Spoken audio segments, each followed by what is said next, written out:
Estamos tratando justamente desse assunto, afinal, o Procurador-Geral da República, Augusto Aras, pediu que o Supremo Tribunal Federal volte atrás e arquive o inquérito sobre o presidente da República, Jair Bolsonaro, no caso da Covaxin. Eu gostaria de escutar o comentarista da Jovem Pan News, Paulo Figueiredo. Paulo, o que você achou do pedido de Augusto Aras e por qual razão Rosa Weber, ministra da Suprema Corte Brasileira, não arquivou esse inquérito sobre o presidente da República, nesse caso da Covaxin? Porque o contrato não chegou a ser firmado, não houve a compra. Então, muitos dizem que não há materialidade do suposto crime. Não há. Essa história começou com base na palavra de um picareta quanto mais, que é o deputado Luiz Miranda, né? Isso todo mundo sabe.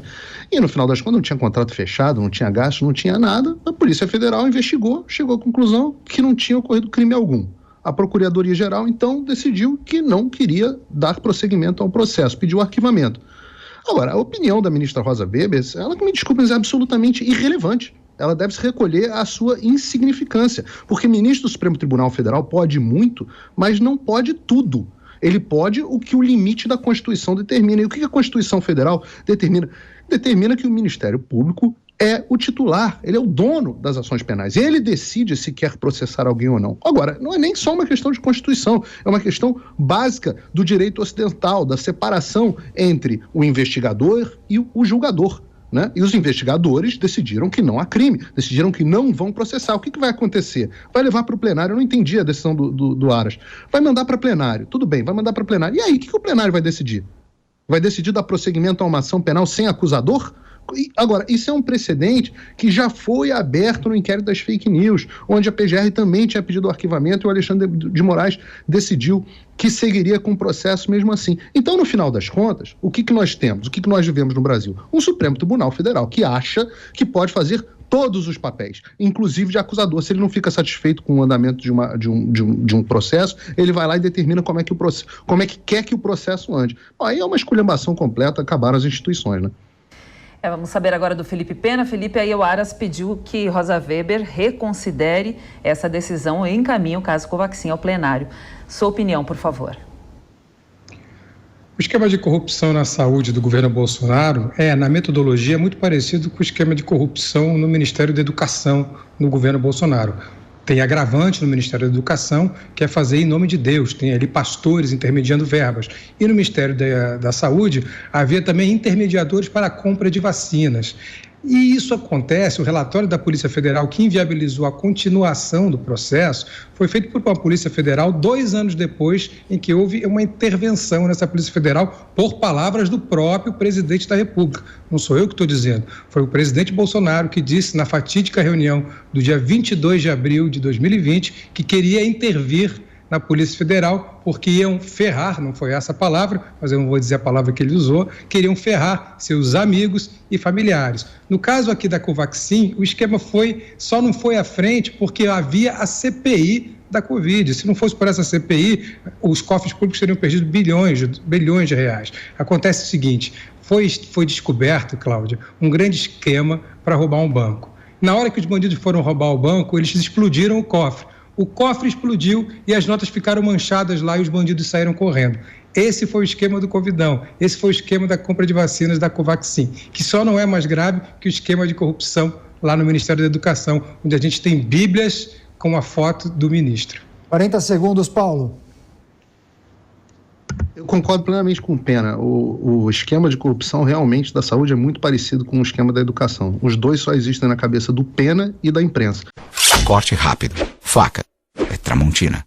Porque, no final das contas, todos os órgãos investigadores chegaram à conclusão de que não havia crime. O tal do assalto ao banco imaginário do Pena não ocorreu, não teve assalto ao banco, ninguém explodiu cofre nenhum, as vacinas não foram compradas. Agora, foi feita uma avaliação, o governo decidiu não proceder com a compra e não aconteceu. O esquema da educação, ao qual o Pena está se referindo, eu não quero me deter nele aqui, é uma coisa que sequer as investigações começaram, mas o doutor Pena já formulou a opinião dele, já investigou o fato, já investigou tudo e chegou à conclusão que o presidente Bolsonaro é culpado. Agora, eu quero saber quem que vai ser o titular da ação penal no STF. Vai ser o Pena no lugar do Ministério Público ou vai ter alguém no lugar fazendo acusação?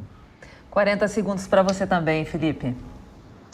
A capacidade de passar pano para a corrupção no Bolsonaro é incrível. Ninguém passa Se pano fosse em aqui, qualquer outro governo, ninguém passaria pano para essa corrupção. O que acontece no Ministério da Educação é muito claro. Ninguém passa pano. Eu não sou passador de pano, eu faço comentários técnicos. Se quiser, você contrapõe com deixa você falar, Paulo. Você não vem me chamar de passador de pano, não. Tem a mínima educação de me deixar falar. Isso você vai fazer lá com o teu pastor. Aqui não vai chamar de passador de pano, não. Deixa eu falar. Há um pastor... Não, para me chamar de passador de pano, é recebido...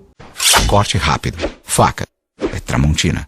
Um pastor é recebido durante todo o ano de 2019, diversas vezes pelo presidente Bolsonaro. Aí, por coincidência, esse pastor monta um lobby dentro do Ministério da Educação para liberar verbas do FNDE.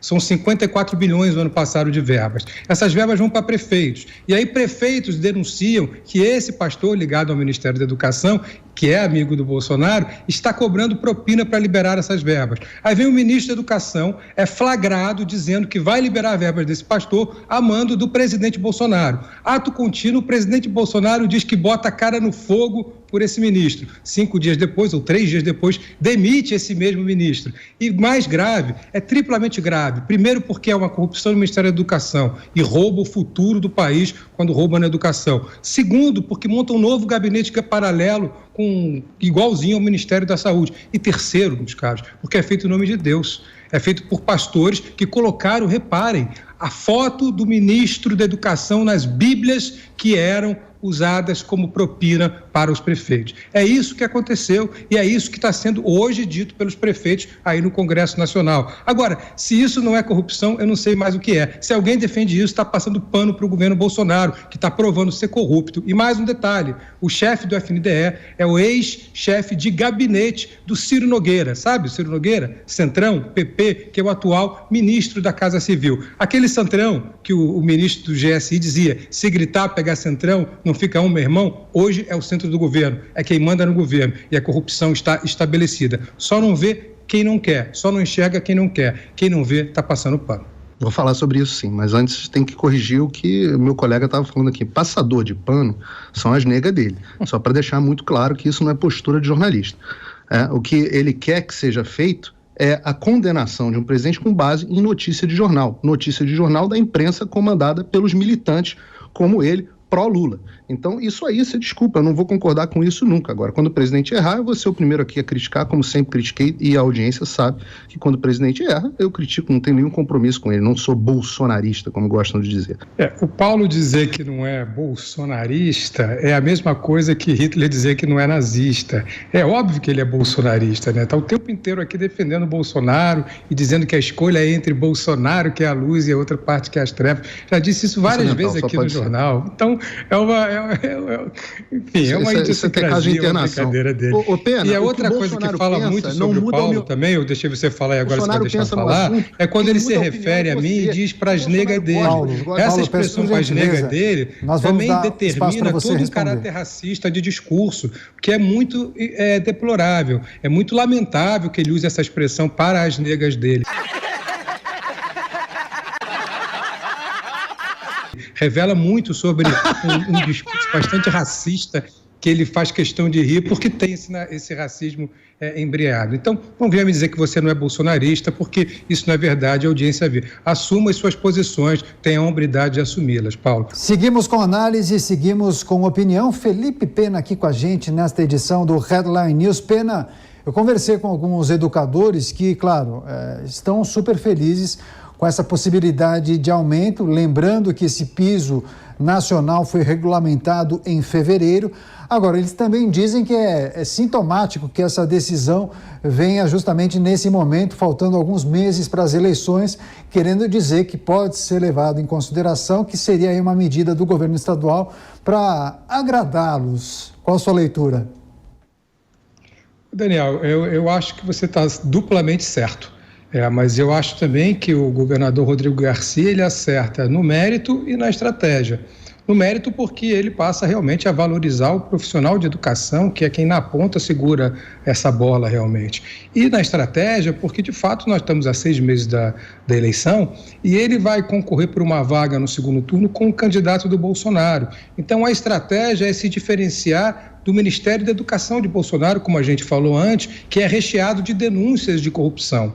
E ele vai se diferenciar disso, do candidato do Bolsonaro, que vai ser o Tarcísio, mostrando que a pasta de educação de São Paulo não só não tem essa corrupção endêmica que a gente vê no Ministério da Educação, como valoriza o profissional de educação. Então ele está traçando uma estratégia eleitoral, sim. E o mais importante dessa estratégia eleitoral do Rodrigo Garcia, que é um cara muito querido em São Paulo, tem o apoio de mais de 500 prefeitos no estado de São Paulo, é mostrar também que a parte conservadora do Estado, que também gosta muito dele, tem no Rodrigo Garcia alguém que, por exemplo, não vai ter escândalos envolvendo a própria religião.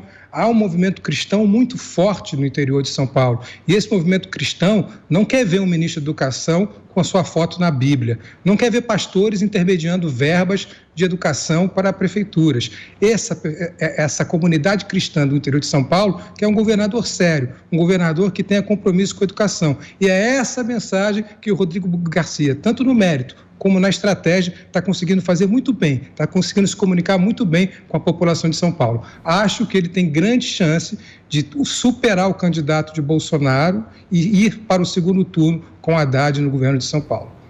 Muito bem, gostaria de saber do Paulo agora. Paulo, esse aumento aí dos professores é uma estratégia eleitoral? Como você vê essa questão?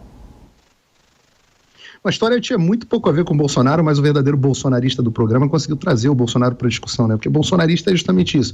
É aquele que só forma as suas opiniões baseadas no que diz o Bolsonaro, no que é bom para o Bolsonaro, no que é mal para o Bolsonaro.